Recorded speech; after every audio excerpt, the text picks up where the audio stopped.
Did you know that within the Book of Many Things there is a new character option?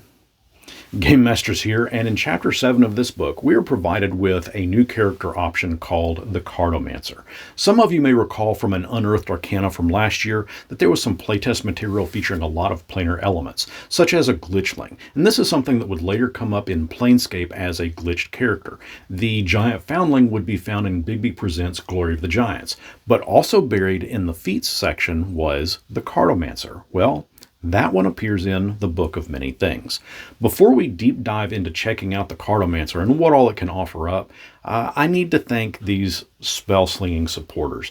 Their contributions to my channel have been very generous, and I cannot thank them enough. I've got details down in the description if you'd like to toss some coin to the channel, and of course if you do, it'll support me and I will in turn thank you kindly.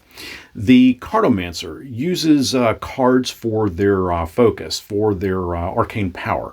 And while there is a difference between...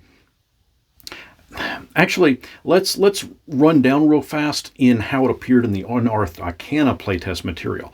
Initially, you could take this feat and you could channel your magic through a deck of playing cards. As such, your cards were the spellcasting focus. You could roll a d4 and you would gain a bonus to one damage roll of the spell equal to the number rolled. You can do this as many times up to whatever your proficiency bonus was. You also had card tricks. Whenever you cast the cantrip Prestidigitation, you can conceal the verbal and somatic components of the spell simply by explaining the trick and by handling the cards. Then you also got Hidden Ace. After finishing a long rest, you could pick a spell and imbue it into a card provided the spell only requires one action, and its level must be less than or equal to your proficiency bonus.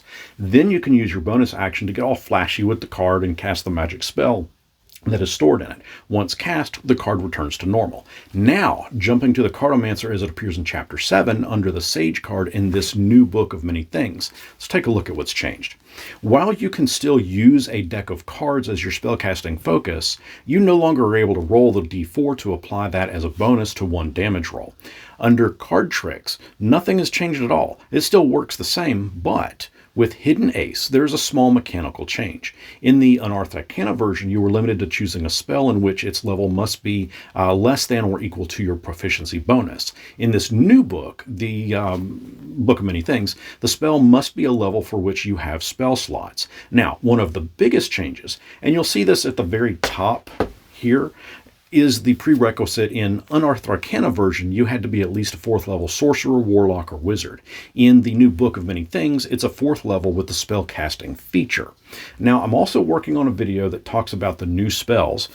Hint, some of them that are also showing up in Unearthed Arcana, albeit they'll be a little bit different than the finalized version that will appear in here, as well as a video that explains how to use the Deck of Many Things as a means to generate adventures and encounters for your players. So be sure to bookmark this playlist, as that's where they're going to appear when I drop them. Is the Cartomancer feat something that you'd ever play? They have some pretty fun abilities, but let me know your views down in the comments, and until next our paths cross, may you not get caught with that ace up your sleeve.